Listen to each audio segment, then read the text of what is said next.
This is Optimal Finance Daily, episode 1330, A Saving Strategy That Works by Derick Van Ness of BigLifeFinancial.com. And I'm your host and personal finance enthusiast, Diana Merriam. This is the show where I read to you from some of the best personal finance blogs on the planet, sometimes a little too enthusiastically.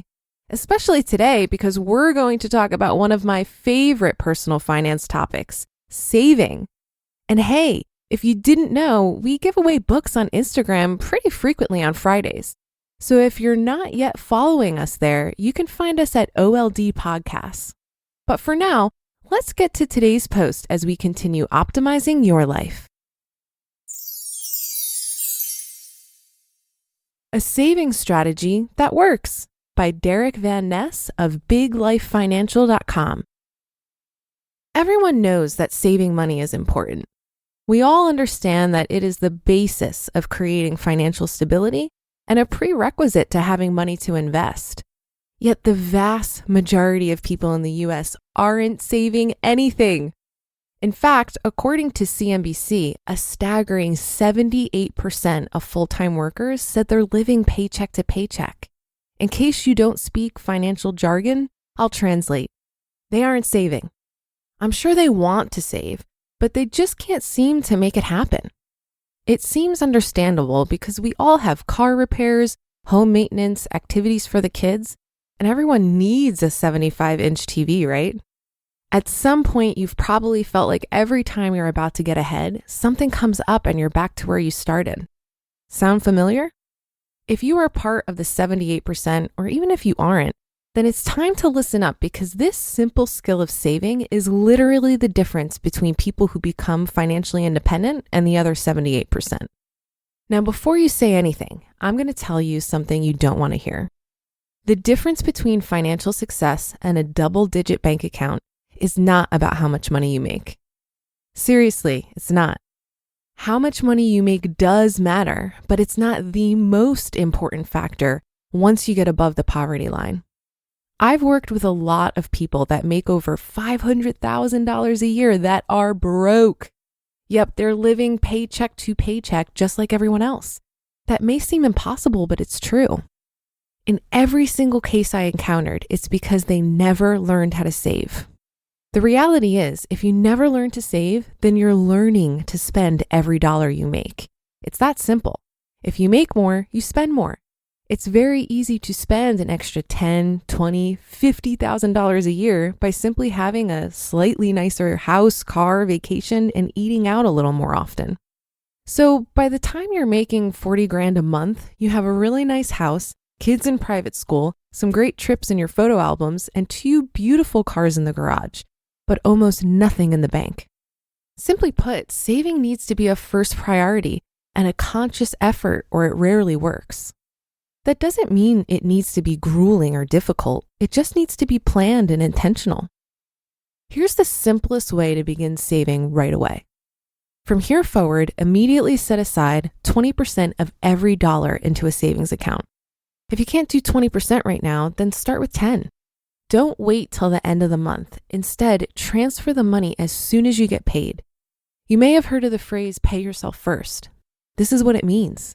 Most people make the mistake of trying to cut back spending all month and save whatever's left. If you've ever tried this, you know it doesn't work. I've personally talked with thousands of people who've tried it, and the answer is always the same. There's never any left. Bottom line, you have to save first and learn to live on the rest. Even if you're barely making ends meet, begin putting money in the savings account. If you save first, you'll begin to strengthen your saving muscles. You can always pull the money back out of savings for an emergency, so don't let fear keep you from learning to save. Soon enough, you'll begin to see the money build up in your savings account and you'll be on your way. The best part is that seeing your savings account grow gets really exciting. It takes time, but watching the balance go up each month will reconfirm that you're doing the right thing and help you stay on track. If you do this, then as you make more, you save more. More importantly, it becomes a habit that will serve you the rest of your life. Having money in the bank means you get better loans and interest rates. You don't have to put emergency expenses on credit cards, and you won't ever get backed into a bad situation because you have a safety net in your savings account. So if you aren't saving 20% of what you earn now, it's time to start. In fact, if you can automate your savings by having your bank set up an automatic transfer or a sweep, that's even better. Once you get started, you'll be amazed at how fast things change. You just listened to the post titled A Saving Strategy That Works by Derick Van Ness of biglifefinancial.com. And thank you to Netgear. Are you buffering on video calls, connecting more devices, or running a handheld POS device? Do you need a separate guest network or enterprise-level security? The world runs on Wi-Fi, and small businesses and home offices are no exception. More than ever before, it's important that your business network delivers the very best performance and unparalleled coverage to keep your teams well connected, whether they're in the office or working from home. Wi-Fi 6 is the latest in Wi-Fi technology, delivering unmatched speed, coverage, security, and capacity for all your business needs.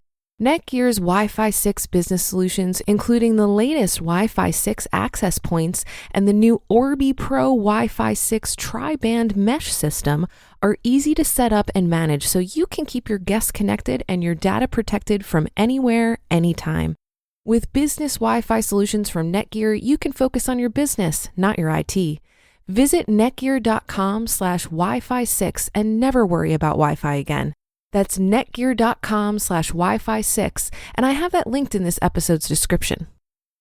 So I've noticed that when people start to get interested in improving their financial situation, they ask a lot of questions about investing. While investing is super important and maybe the sexier part of the financial equation, the more you save, the more you're able to invest. And it really boils down to having a mindset that values savings over spending and simply making it a habit. I used to think saving money for the future was a bit dull. So when I first started to save more, it was helpful to have a specific goal to save for.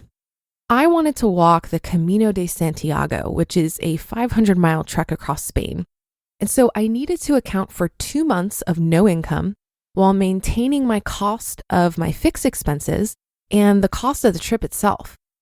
Having a big, audacious goal at the forefront of my mind made those daily decisions around spending and saving so much easier. As my mindset changed over time, I realized that while we're all wired for instant gratification and consumerism certainly scratches that itch, saving money is still buying you something. You're buying a little bit of freedom and peace of mind every time you save money. And that'll do it for today. Have a great day and start to your weekend, and I'll be back tomorrow where your optimal life awaits.